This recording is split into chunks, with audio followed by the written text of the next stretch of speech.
Today on CityCast Portland, we're talking about a century-old downtown building that's going to help move people out of homelessness, our ever-increasing Mosquito population, and how our city is becoming a destination for people fleeing red states. Joining me for this week's News Roundup is KBOO News Director Althea Billings and our very own audio producer Julia Fiaioni.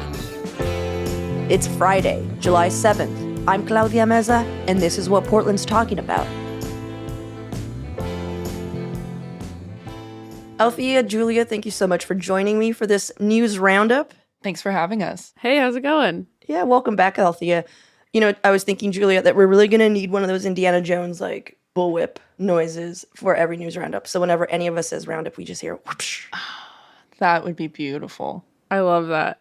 I mean, the mouth noise is good, too. People love that. Whoosh. People love mouth noises. That's what we've heard. Oh. Famously. Fan favorite. So in honor of our new proposed district maps, I kind of built my first question around them. And for those of you just tuning into the show today, on Fridays, we discuss headlines of the week. But before all that, I kick things off with asking my guests a completely unrelated question, just so you have a sense of who's here and what to expect. It's kind of like an audio public service, really. So if it had been up to you to name our three proposed district maps, what would you have named them? And to remind you, their current names are Alder, Cedar, and Maple. Julia, why don't you go first? So I went for a more literal take on all three. And what I imagined was how I would reference these maps if I were talking to a friend, being like, oh, you know this map, the one that looks like this. Yeah. So the first one, Alder, I named it the Selwood Northwest Homecoming map because in my mind, I think, oh, nice. Selwood finally gets to be on the Northwest, technically, because they just feel like they're already on the Northwest. Mm-hmm. And then the Cedar map, I went with the Sandy split because there's like this hard straight line right in the middle that my eye immediately is drawn to that separates Northeast and Southeast. So I think it's just like the quickest way to reference it. And then the last one, Maple, is the I live in Kearns because I wanted to move away from Northwest map. Because I just don't think it makes a lot of sense. I currently live in Kearns. I would hate to be looped into the needs of that community. It feels so separate to me. And when I look at it, I think to myself, wait, I moved to Kearns because I wanted to move away from Northwest. And now I'm looking at this map that says I'm in Northwest. Yeah. So those are my three. Immediately, I just want to say that there is no hate for the Northwest. I mean, I can't speak for Julia, but it just sounds very, like, when you, it sounds very anti-Northwest. So I just feel like I have to explain that Julia used to work exclusively in the Northwest, and she did not have a wonderful experience. It was a service job. She really could have worked that service job any quadrant and hated that quadrant very soon after. So I just want all of our listeners living in the Northwest just being like, what did we do? Like, that's such a great tidbit. And I actually worked 3 different service jobs at once in the Northwest. That would burn anyone out. What about you, Althea? Well, I like your take, Julia. I was immediately looking at the second one there, and I was like, "This is the house that Sandy built." Like, it looks like a little like peak of a roof, following Sandy there. I was kind of coming up with sort of esoteric names, I guess, of just like generally Portland stuff. Because what are these? Our favorite trees? When did we decide on that? So just to remind people, Alder is the one where all the neighborhoods stay intact, except for Selwood ends up joining the Northwest. And Cedar is the one where everything's split up by transportation lines. So that's why Sandy is kind of, Sandy's its own thing. And then Maple is where a good chunk of like Central East Side gets absorbed into the West Side, which is the one that Julia was very adamantly against. So Althea, knowing Alder and Cedar and Maple, what would you name each one? What would I name each one? I like the absorption idea of Selwood. Maybe we'll call that one the Stag. Okay. Oh, I like that. Okay. I think that we would call the Cedar draft map, that one I'm going to call the Bridge. That's the one that absorbs all the bridges into one area. Mm-hmm. And the Maple one, I wrote the River. I don't know that is like super thematic, but it is like, hey, is this where tourists are going? Let's put it all in the same district, huh? Okay. I would name them just coffee, beer, and whiskey. So Okay. coffee would be what we just know ourselves as like our neighborhoods, and we have our little coffee shops in our neighborhoods that we're like, this is where I go and this is where I live. Beer because it's like public transportation, and like if you're drinking a lot of beer, you shouldn't be driving. So you're just relying on that. And then whiskey because like I actually do think that Selwood and the Northwest communities, I mean, we're all very similar, let's be honest. Portland is Portland. But I feel like people move to Selwood because they feel like, we're grown up southeast in a sense, right? And I feel like they have money for whiskey. And I also like good whiskey, but like I'm talking about the Northwest Hills and stuff. If they invited you, they would have like a whiskey cabinet, and you'd just be like, wow, I've never heard of that Japanese whiskey. That makes sense too with the Japanese gardens being right there. Oh yeah. I didn't even think about that. That was a bonus. I see where your mind's going. I like that. I thought you were going off of like the 3 Portland vices, and then I was like, where does weed of factor course. in there? Which one is the weed map? I thought about that. Yeah, that's only if like all of like Southeast was its own thing, then I'd just be like weed. Right. Cool. Well, thanks guys. Thanks for playing. And I basically brought that up because public input is open for these maps, and everyone should know that they got to put their input in because you could have really strong biases like Julia and be absorbed. Yeah, someone's got to balance it out. So get out there and submit your survey. Well, Althea, you've been on here before, so guests go first. What was the headline of the week that got your attention? The headline of the week for me was from the Portland Mercury. The title is "A 112-year-old building in downtown Portland will play a key role in tackling homelessness."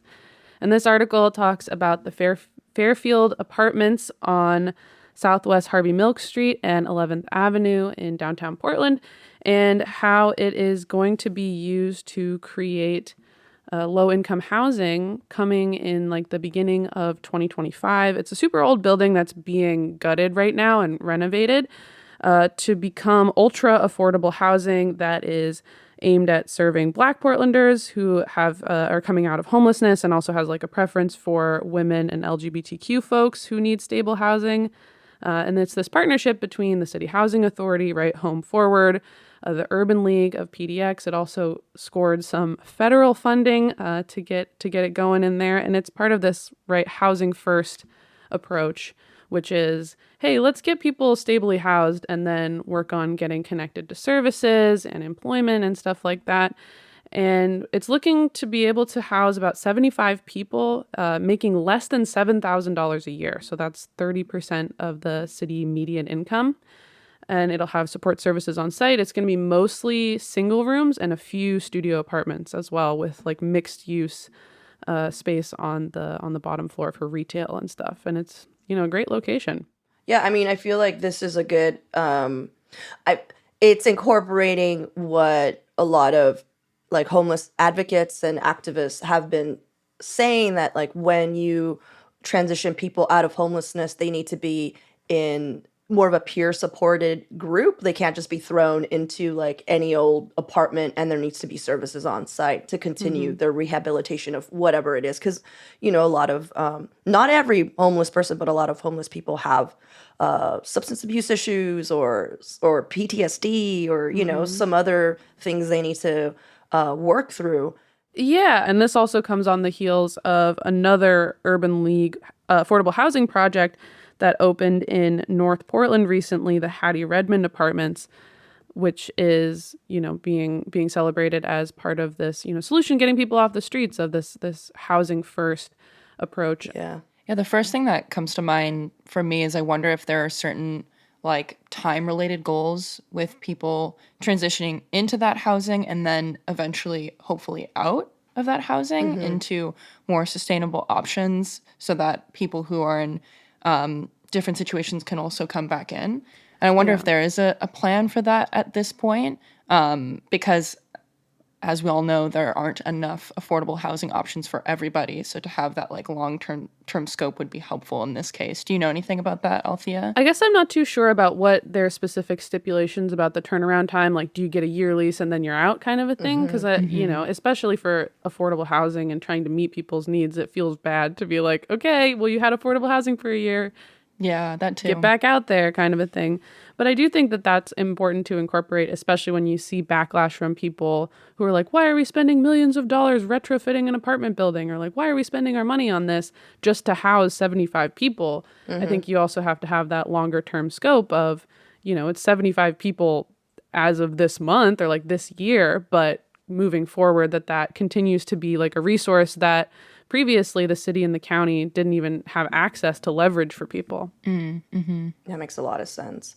It's a really good point, Julie. I didn't even think about that. But yeah, the 75 cap did seem a little small for the price tag.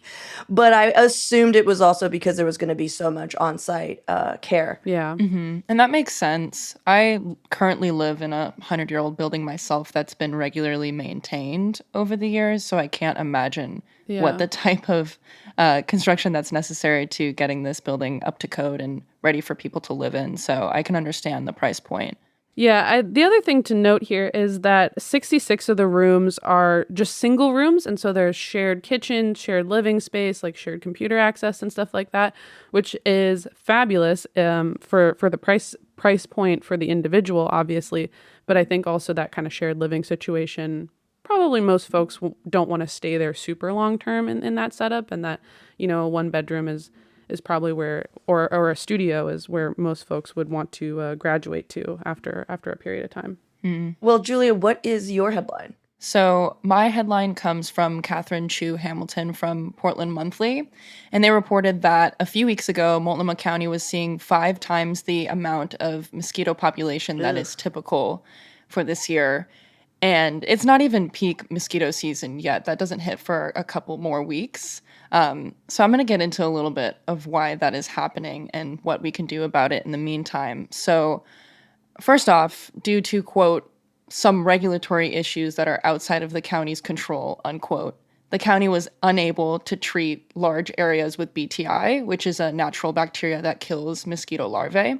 This is according to Levi Jean, sorry if I'm mispronouncing. They're a supervisor at Multnomah County Vector Control. And that's really all the information that we know about that decision, but instead of what they usually do, which is fly by helicopter over Multnomah County to release this BTI, they went by foot on all-terrain vehicles and released the BTI that way. So it wasn't as effective, and it turns out that there were other counties along the Columbia River that didn't spray this year either. So it's kind of like a cesspool for mosquitoes to just have a ball this season. But there is a second reason why there are so many mosquitoes as well, and that's due to climate change. Chu Hamilton wrote that the warm spring caused mountain snowpack to melt earlier than usual, which in turn overflowed portions of the Willamette and Columbia rivers, creating the standing water in which mosquitoes breed. So this essentially means that we're not only seeing a more intense mosquito season, but a longer one because of all the heat that we saw earlier this year during springtime. And the craziest thing of all, and this is the last thing I'll say before I open it up to you guys, even with the aerial BTI treatment that they did last year, we hit record-breaking numbers. So we're already set to far surpass the numbers this year. Because, I mean, first of all, we didn't have that treatment. There was a warmer spring, you name it. So get ready.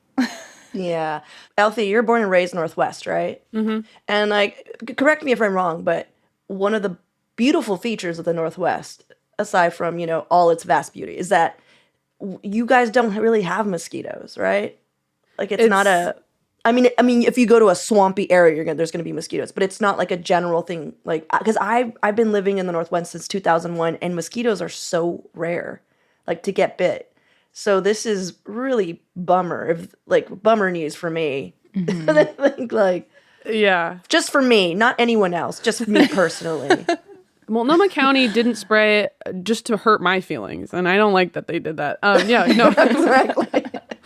I will fully validate growing up in the Northwest that mosquitoes are a rarity. It's like, oh, I walked through a cloud of them because I'm, of whatever, wherever I'm standing. I'm thinking specifically of like a wet soccer field in September. And then, that's where they are. And then we're gone. And then you don't have to deal with it hardly ever. So definitely that uptick is concerning. I will say, like, hearing you speak about this article, it is kind of nice to be validated that, like, my anecdotal evidence of, like, hey, there sure are a lot of mosquitoes going around, like, is supported by actual measurement, and that the county also noticed and is working on it. And hey, your tax dollars at work trying to not have a zillion mosquitoes everywhere all the time. Mm-hmm. Yeah. Well, just anecdotal evidence again. Cali Point around this time is like the worst mosquitoes. That's the worst I've been bit in a long time, when I was just hanging out there trying to eat some grapefruit, just trying to chill out. Not the grapefruit. Oh no. Yeah, I know. Cut up with a little hot sauce. You guys, Ooh. that's a free tip out there. That's a homework Okay. assignment for me. Yeah. Nice. Yeah. Anyhow, So- I'm sorry. So some good news. The experts are not very concerned that these mosquitoes are carrying the West Nile virus, because they are flood water mosquitoes. They don't typically carry diseases. But I do have some tips on avoiding further breeding and biting. So for starters, just emptying out any standing water around your house, because they can breed in as little as an inch of water. So examples of that would be like flower pots, gutters, pool covers. And if you're really fancy and you have an actual pond, like a decorative pond on your property, you have until August 30th to order a mosquito fish from the county to eat all of the mosquito larvae within the pond. So mark your calendars, get your mosquito fish. I kind of want to order one for fun and like raise it in a little fish tank. They're kind of cute. You should look up a little picture, like these tiny little things. But anyway. Wait, is that their name? That's what they're called. It's so imagine being exact. Do you know what I'm saying, Althea? Like, what if like they're just like a sandwich eater, and you're like, oh, she eats sandwiches. That's her freaking name, and I'm like, my name's Claudia. No, sandwich eater. Like, what that's if your name was hot sauce grapefruit eating? Yeah, you're grapefruit Claudia now. Yeah, like, come on, you saw me. It was one day, you guys. So other things as well, just to keep in mind, they're at their worst at dusk and dawn. So avoid being out at 5 a.m. and around 9:30. But if you're hoping to do those summer sunset and sunrise outings in nature, just cover up long sleeve, long pants, mosquito repellent. What if these come towards, inner St. John's? That's what I was thinking. And so I looked it up, and I heard if you grow lemongrass on the perimeter of your property, or just anywhere where you want to hang outside, at dusk or sunset, it repels mosquitoes because they don't like the scent of like lemon or eucalyptus is another one. Like oil of lemon eucalyptus is recommended both by the EPA and CDC as like the only natural insect repellents, which is kind of amazing. So you don't have to use all that gross chemical stuff on it. So for those out there who want to, because I mean, who's like, oh, I can't go out at dusk or magic hour, like the most beautiful times of the day because of these annoying mosquitoes. Like, just dip yourself in some lemon eucalyptus oil, and you should be fine. It's the new summer hotness. Yeah. Well, thank you, Julia, for that extremely depressing story. Sorry, guys. Stay safe. Okay, well, let's take a quick break here, and when we come back, more headlines of the week.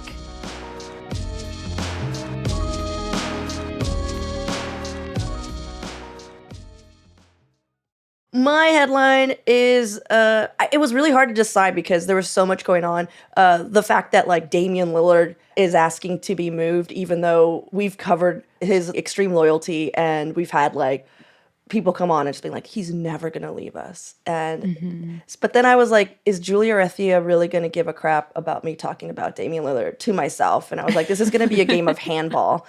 So I saved you that. But another thing that came up that caught my eye was something that Anthony Effinger wrote for Willamette Week, that Portland is becoming a haven for gender refugees. A lot of people are leaving Texas and Florida right now, along with 13 other states that have waged a kind of culture war on LGBTQ people and, women and transgendered. So everything from like anti-trans legislation to book bans to, reproductive health. And some of those people are choosing a new situation altogether. Like, especially those who have kids who are transgendered. And Anthony did this wonderful job of compiling these like really cool stories of people coming specifically from like Missouri and Kansas and Texas and their explanation, because like uprooting your entire family to move to Portland, that's so expensive. Like, that's so crazy. But I was looking at the data, and so data from like Gallup polls and data for Progress, it's been estimated that as many as 260,000 people have already fled red states for blue ones, and another million are considering it.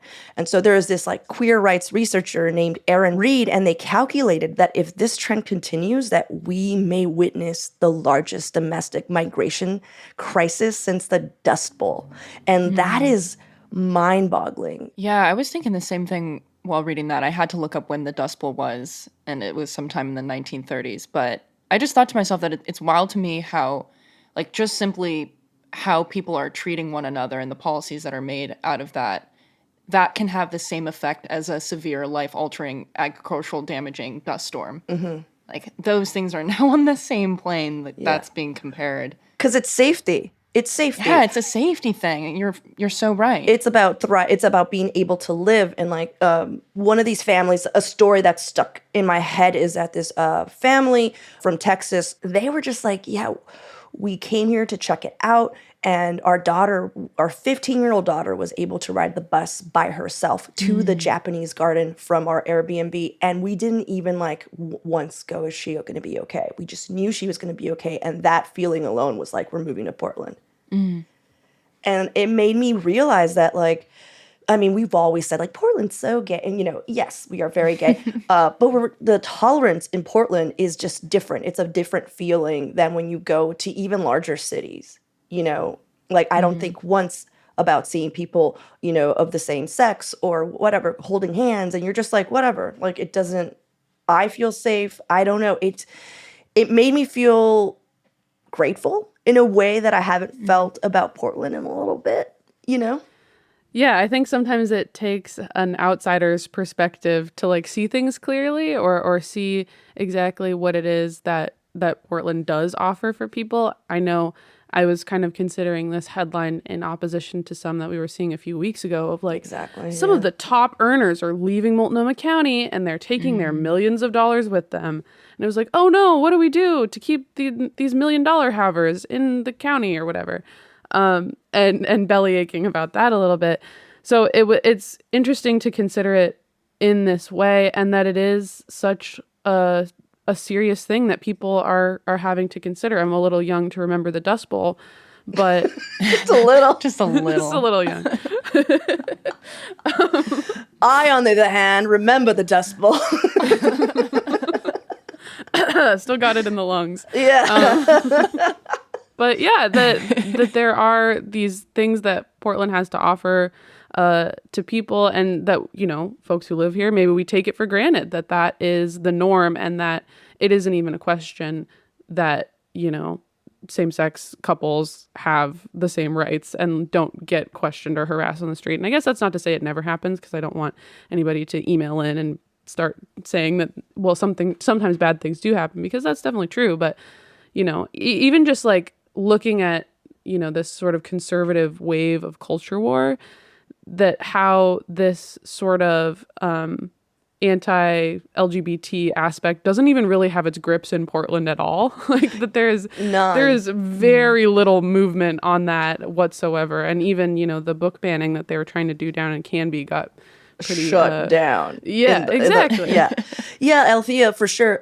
Like, there was this, you know, I don't know if you guys have heard the story, but a lot of parents and students in Catholic schools in Portland have like basically revolted against this archdiocese of Portland. And I don't know, so I'm not Catholic, so I don't know the levels, but the Pope selects these archdioceses. They go to like communities, and they're like they're essentially the word of God at that moment, relaying stuff. And so this archdiocese, his name is Alexander Sample, basically said, hey, we're gonna from now on, we're not going to accept that gender isn't a binary, and we're not going to use any children's chosen pronouns. Like, that's just not the way God works. And so that's what's up. And it was the Rose City Catholic school specifically that was like, no. And it wasn't just like students and parents, it was teachers. They were just like, I'm sorry, but no. And I just love that like they were just like, Archbishop Alexander Sample, tell your boy that he's wrong. just shut it down. Yeah, looking at that story too, there was a quote from a parent talking about how even if teachers are required to call students by their birth certificate name and pronouns, it's not going to change them back to who they were. And the idea of that just being a constant experience for those students day in and day out, having to go to school is really hard to think about. And it's just so impractical. It's one of those things where they don't really think about the impact past the policy and what that means on a practical level. Yeah. Even just the top-down way that it was approached in the archdiocese of like writing some musings about gender identity theory from the archbishop, and they didn't turn it into policy yet, although I think that was the next move. Yeah, they think it's going to happen, but instead going to each teacher, the principal going to each teacher at the school and saying, hey, promise you won't use pronouns. Hey, promise you won't call kids what they want to be called. And the teachers are like, no, and the parents pushing back. And that, this sort of like hierarchical musings on what, not to say ivory tower, but ivory tower sort of thinks of, how this ought to play out in Catholic schools, and not getting a resounding response from the families, and also, that folks pay to be in Catholic schools rather than public school. Yeah. Somebody was like, I'm not going to pay $5,000 to $6,000, whatever, semester to have my child discriminated. That makes just no sense. Yeah. Yeah. Back to everyone moving to Portland now. I'm just like generalizing. That's not what's happening. I just wanted to point out that this is the same writer who was also documenting everyone leaving. And so I dug in, and I appreciate that. Like, I dug in and did some math, did the numbers. But the number of people who are leaving, it's like a few thousand. So that is so small compared to our relative population. And the thought that we might be gaining some like cool gay people from other states, like, I don't know. I just saw this all as a win. Because I'm just like, oh, so the whiners are leaving and we're getting some cool people who are going to appreciate like the culture and the situation here in Portland. That sounds great. Like, let's go. And I feel like those weren't his exact words, but like Anthony Effinger, the writer, basically kind of like, that's what made me so happy about this article. And I recommend everyone to read it because there's a lot more stories and a lot more depth to it. But he was just like, yeah, it's crazy how knowing that a majority of like your neighbors did not vote against the safety of your family is going to make such a huge impact in your everyday life. Gosh, that's so sweet. I love hearing that. It makes you feel proud to be in Portland, Yeah. And it's Portland's Pride Month. Exactly. Yeah, it is. Yeah, and for those who don't know, Portland now celebrates their Pride in July, so we get both June and July. How gay is Portland? All summer, baby, that's Pride. 2 whole months. They're like, right now, we're trying to calculate how to get August too. We're just going to figure it out. Soon it's going to be Pride all year long. Like it isn't already. Yeah. Well, thank you, Julia and Althea. Thanks for hanging out with me and going over some headlines. I hope you have a nice weekend. I don't know. Sure. I've never wrapped up so politely and so nicely. I'm just like, and, God bless you. I don't know. Peace be with you. Yeah, peace be with you all. And with your spirit. Yeah. Thanks, Claudia. Thanks. That's all for today here on CityCast Portland. Thank you so much for listening. Our lead producer is John Natariani. Our audio producers this week were Julia Fiaioni, Natalie Rivera, and A.K.L. Moomin. Our newsletter editor is Rachel Monahan, and our host is me, Claudia Meza. Original music by Jenny Conley and Steven Drizos. Additional music by Epidemic Sound. We'll be back Monday morning with more from around the city. Until then, see you at Slim's.